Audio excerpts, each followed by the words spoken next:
Hey, hello everyone, and welcome to yet another Tooth Talk with your dentist on thedentaire.com. I'm Dr. Rekha, and the Tooth Talk with your dentist is an initiative to increase oral and dental health awareness among people.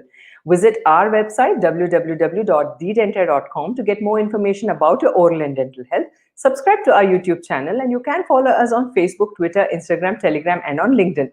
And in conversation with me today on the Tooth Talk, I have Dr. Gurudev. To give you a brief introduction about Dr. Gurudev, Dr. Gurudev is the founder, smile designer, and oral implantologist at Smile Station. Smile Station is an ISO certified dental center based out of Indiranagar, Bangalore. He was nominated for the Doctor's Choice Award in 2015 and the Rose of Paracelsus Award by the European Medical Association in the year 2016. He focuses in smile designing and implant dentistry and has a keen interest in smile makeovers. Dr. Gurudev graduated from the Rajiv Gandhi University of Health Sciences, Bangalore in the year 2000 and has since been into private practice. He completed his postgrad certification in aesthetic dentistry in 2003 from the State University of New York at Buffalo. He did his fellowship in implant dentistry from the International Congress of Oral Implantologists, USA in 2012 and earned his mastership from the Stony Brook University in 2015. Thereafter, he completed his residency in digital smile design. Under his administration, Smile Station received the international status and recognition as one of the best centers in South Asia by the European Business Assembly and the European Medical Association, and he is duly recognized as a Manager of the Year in Germany in the year 2016. Under his vision, Smile Design was ranked as the 7th best center in 2018 and the 4th best dental center in Bangalore by an independent research by the Times of India Health Survey. Dr. Gurudev, thank you so much for joining me in today's Tooth Talk with your dentist conversation, and a warm welcome to you. Thank you, Dr. Rekha, for having me as well. A warm welcome to all of you. Yes. So, Dr. Guru, you have been into smile designing for such a long time, and you have literally, I think, done so much work in this area. So I think in today's date and time, when it comes to aesthetic restorations, like what the common man knows as cosmetic dentistry or cosmetic fillings or cosmetic restorations, what exactly would you want to tell our viewers what cosmetic dentistry is and what smile design and what digital smile design is all about? Okay, so on the surface, all of them look similar or sound very similar. But if you look closely, they are vastly different in almost many ways. Cosmetic dentistry is something which you want to do any kind of a procedure which looks natural. It could be just a filling, for example, a simple restoration, not necessarily be the front tooth. Not necessarily be the front.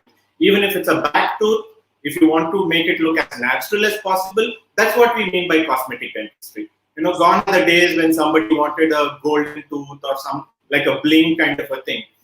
So anything that we do which looks natural somehow will be classified into cosmetic dentistry, something which enhances appearance, which looks good. But having said that, if you look at cosmetic dentistry, it's got a very superficial meaning. Many times we think cosmetic dentistry, what does it refer to? Just a touch of whitening for your teeth is cosmetic dentistry. Just doing one crown or one tooth repair in the front is cosmetic dentistry. It doesn't run deep. It's got a very superficial presence, and it really doesn't excite anyone. So that is actually cosmetic dentistry, where there's not much of information which is actually processed to make that betterment. Whereas now when you come to smile design, the first thing how it becomes different is even before we come to the teeth, we begin with the face. Yes. So we say that the most attractive feature in a person is the face, and within the face there's nothing more eye-catching than the smile. Right. So if we are looking at improvising the smile, designing the smile, there is no way we could do that without taking into account the face. So we need to start with the face, and then we need to go to the teeth. So when we use facial analysis to make a certain smile, to improvise a smile, that is when it is called as a smile design. Now, smile design actually evolved over time. It started with basic photographs, basic hand sketching, hand drawing. Then when it came from the lab, it was these physical wax rims. So this was the analog way of designing a smile. Yes. Now with all the 3D technology and so many other technologies, you've moved in completely onto software. You're using digital technology. You start with something very basic like a digital photograph as a record rather than a regular photograph. You move in for a digital X-ray.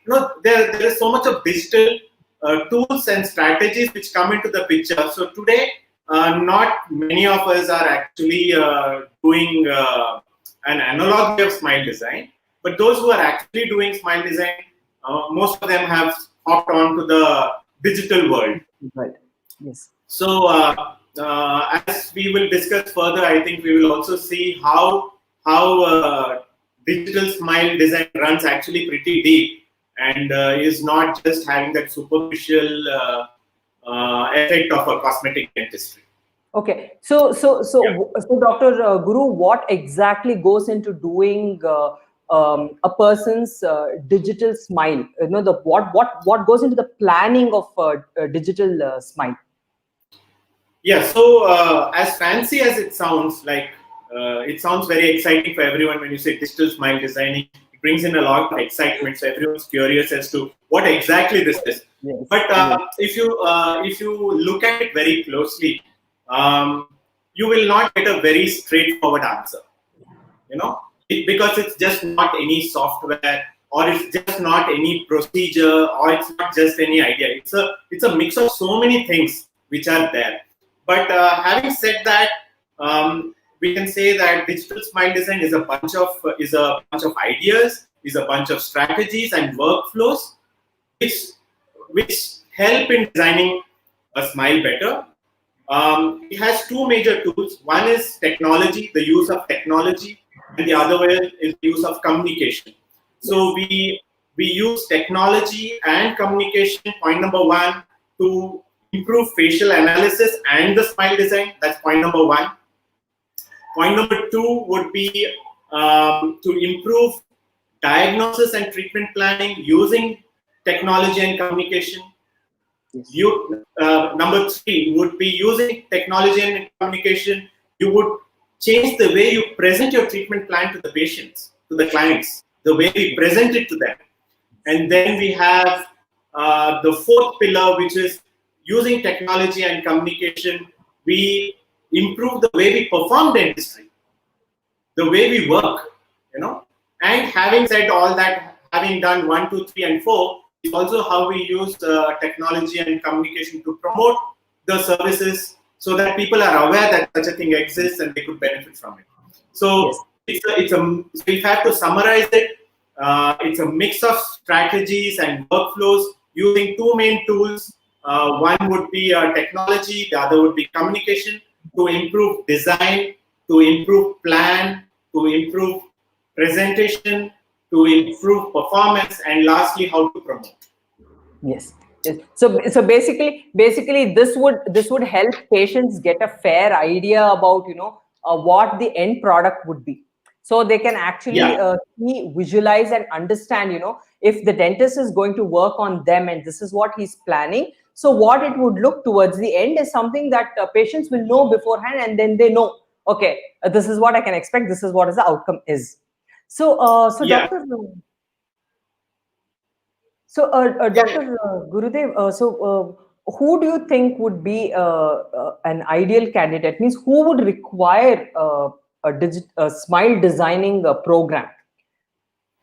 Okay, I think Dr. Rekha, before we add this part, I think it would be best if we can spend a little time on these 4 to 5 aspects which we just spoke.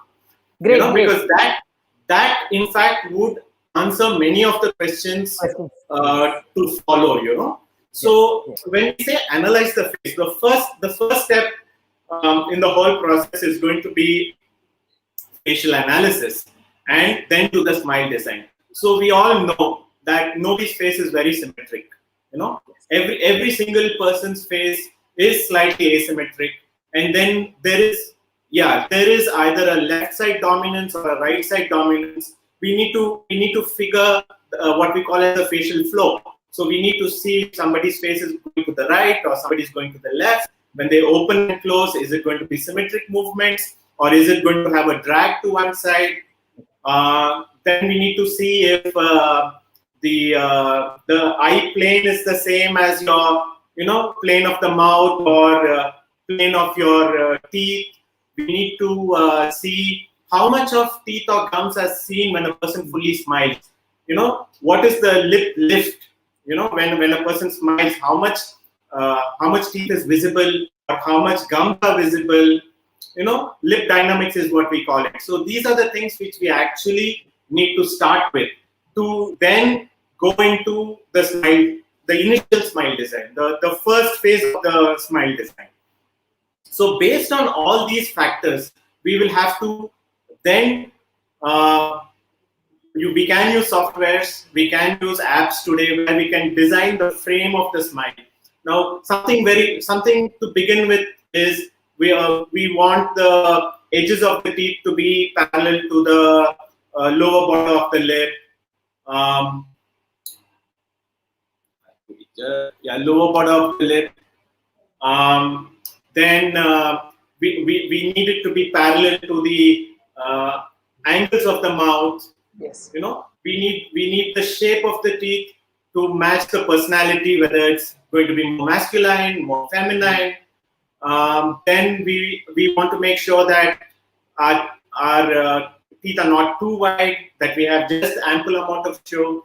So all these start with the face. So that's going to be the guiding force behind designing a frame. So I think the personality and the face plays a huge role in designing the frame of the smile. So once this is done, so this is the first step, that is the design.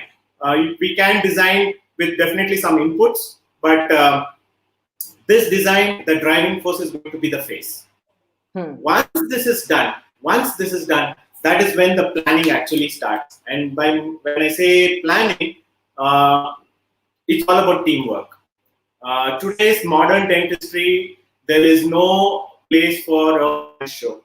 There's absolutely no place. So the first few people that we need to have on board for a smile design is we need to have a person who can envision the smile. So who we call as the smile designer, who can see the final outcome even before doing it.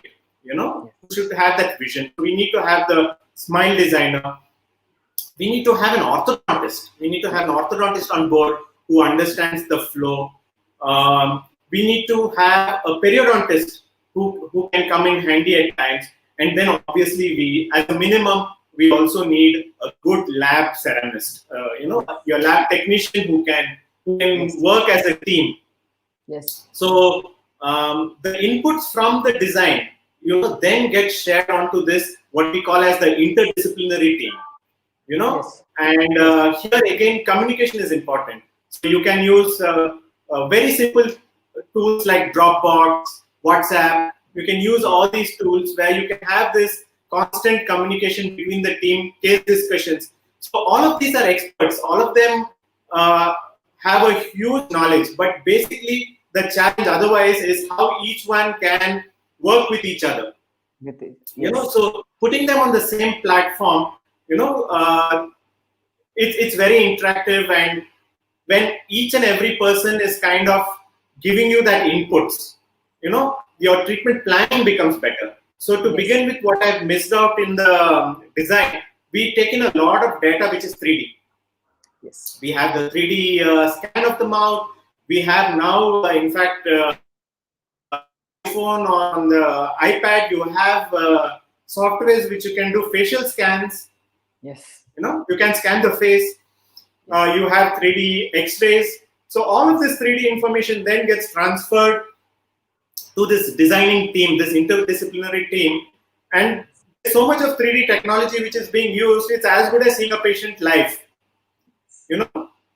You don't have to really work with that patient directly. Yes. You have all of these there. So this communication, this knowledge transfer, the entire smile gets crafted.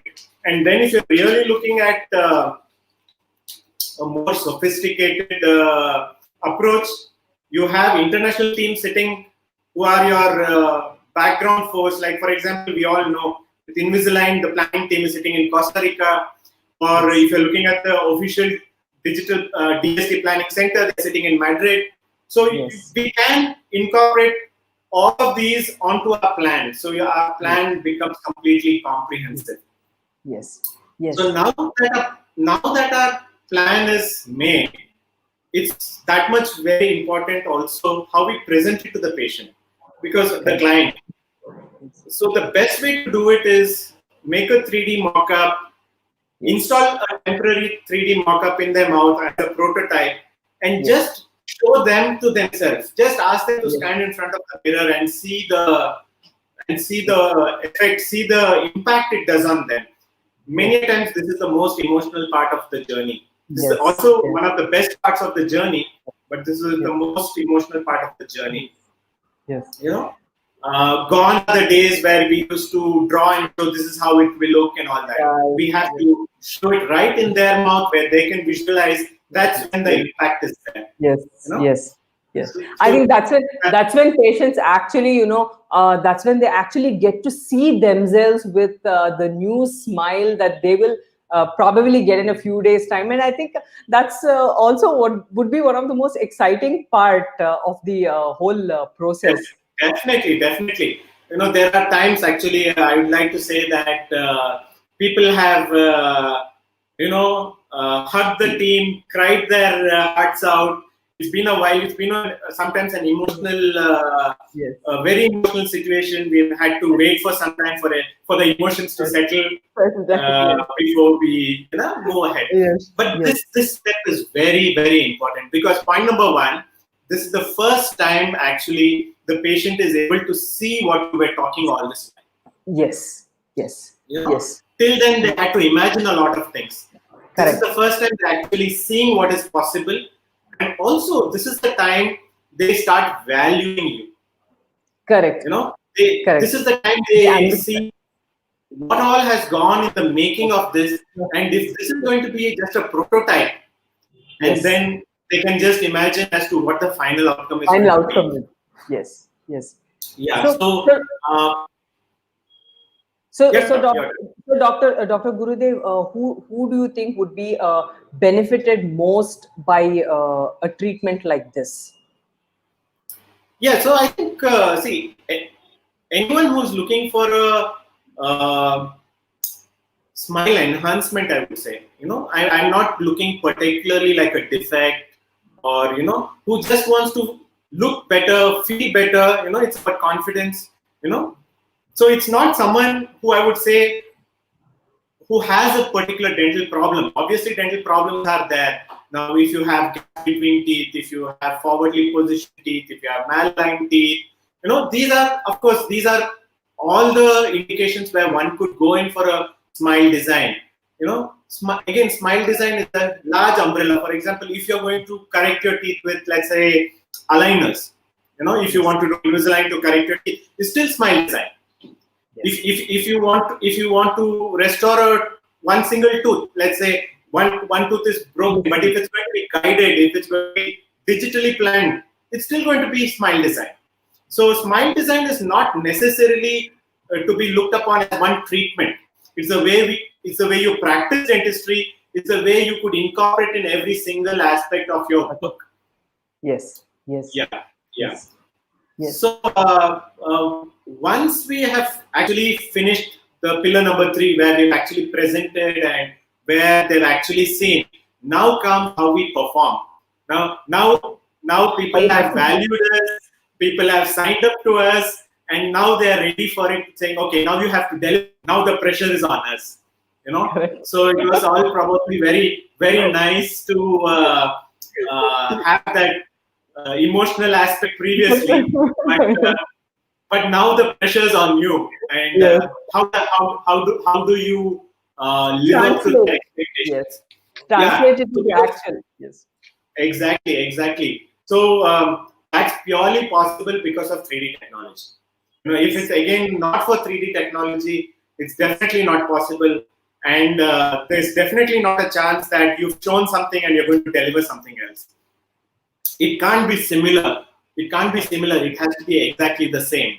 I think that's where our lab technicians play such a vital role, in managing to translate what we have visualized into a reality for the patient. Yes. So here actually we have two very important things. One is guided dentistry. You cannot give you cannot live up to your words if you cannot follow, or if we don't follow guided dentistry. That's point number one. And also we need to have digital quality control. So these are two very important things to be successful as a performer here. So when I say guided dentistry, what I mean is we have various kind of guides which enable us to replicate exactly what we've shown to the patient. So for example, if you're looking at an all-on-4 implants, for example, so let's not look at implant as a different branch, orthodontics as a different branch, restorative as a different branch, your gum work as a different branch. All of them could be coming under Smile Design. That's what I said. It's not a straightforward answer, but it's a mix of so many other things. Yes. So if you're looking at a all-on-4, for example, if you have decided that the implants need to go in that particular angle at that particular position, you will need the DSD click guide, for example. If you're looking at someone who needs some kind of a gum lift, some kind of, because too much of a gummy smile, we need to work on the gums. We cannot just do a freehand gum architecture there. We need to use a certain perio guide to know exactly where the bone is, exactly where the margin of your gums are. So we need a guide. So again, guided dentistry. So then if you're looking at, today we are looking at direct composite restorations. So instead of just doing a anterior restoration, just freehand, just making a small template based on your guide, based on your 3D. Yes. We are able to translate that exact design which is on the model into the mouth. The guided dentistry is very pivotal here. Yes. So that brings to the concept of copy-paste dentistry. We copy the design, we paste it in the milling or in the fabrication, and that copy-paste, just like how we do on our system, copy and paste, that's how we can replicate. That's copy-paste dentistry for you. Sometimes sounds very very common, but none of us are doing that much of copy-paste dentistry. So so guided dentistry is going to be the only way we can achieve this.